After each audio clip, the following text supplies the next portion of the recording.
I accidentally discovered my father's secret affair with the nanny while walking our dog. The nanny originally came to take care of my sick mother, but she ended up becoming my stepmother. Ever since she entered our home, strange things started happening one after another. I was always healthy before, but recently I've been having frequent stomach pains. Our usually gentle dog barks non-stop whenever it sees the nanny. All these unusual signs made me suspicious. What exactly is this woman hiding? What puzzled me even more was this. My sick mother loved having her room filled with sunlight, but whenever my family and I went out, the nanny would deliberately close all the curtains. My mother's condition had been stable, but after the nanny arrived, it rapidly deteriorated until she finally passed away. I knew the nanny was up to something, but I could never find any proof. At my mother's funeral, though, I caught a glimpse of a strange smile flashing across the nanny's face. I was certain this woman was trouble, but my father didn't see it that way. Instead, he let this suspicious nanny become my stepmother. One day, while father was still at work, my stepmother made a delicious meal for my brother and me. During dinner, my brother complimented her cooking. She finally showed a satisfied smile, but suddenly our dog started barking like crazy. Seeing we hadn't finished eating yet, my stepmother offered to take the dog for a walk. When father came home and saw this scene, he felt really pleased, but a sudden scream made everyone's heart skip a beat. My brother and I rushed outside following the sound. We found our dog covered in blood. My stepmother cried, saying the dog broke free from its leash and got hit by a speeding truck.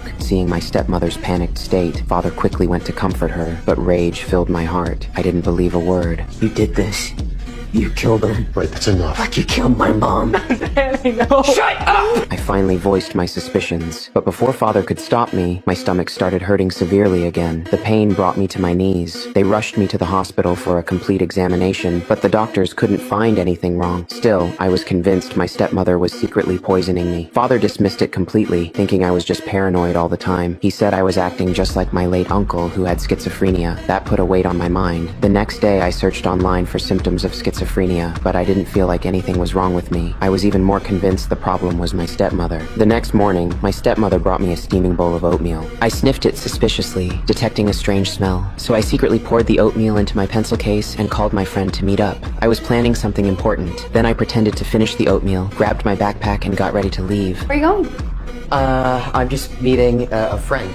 That's when my stepmother noticed my backpack was wet on the outside. I quickly said my water bottle was leaking and hurried out the door. My stepmother stared at the white spots on the floor, her face oddly calm. Meanwhile, I met up with my friend, begging him to lend me $300 to test if there was poison in the oatmeal. But my friend didn't understand either, thinking I was just paranoid because I'd lost my mother. In my frustration, I tried to show him the oatmeal, but accidentally spilled the evidence. Anger made me yell at my friend. He got scared and ran away. I went home trying to stay calm. During dinner with the family, father kept praising my stepmother's cooking, but I was convinced my food was poisoned, so I asked to eat the steak from father's plate. My stepmother's expression changed immediately. She said medium rare steak wasn't good for kids, but I insisted on having it. My stepmother finally exploded, saying she couldn't stand me constantly picking fights. Father tried to calm everyone down, but I wasn't listening. I still believed the steak was poisoned. I put the steak in a bag to get it tested. Father tried to stop me. Stop! Look at me! Stop! I am trying to help you. I grabbed a knife and warned him to stay back. My stepmother immediately called the police. That's when I completely lost control. I said my stepmother was a murderer. First she killed my mother, then she killed our dog, and we three would be next. After saying that, I rushed into father and stepmother's bedroom, trying to find evidence of the poisoning. Father, afraid I'd do something stupid, quickly followed me in, patiently trying to calm me down. 5 minutes later, I was already breaking down inside. But that's when my stepmother decided to walk in. My eyes immediately hardened with determination. No.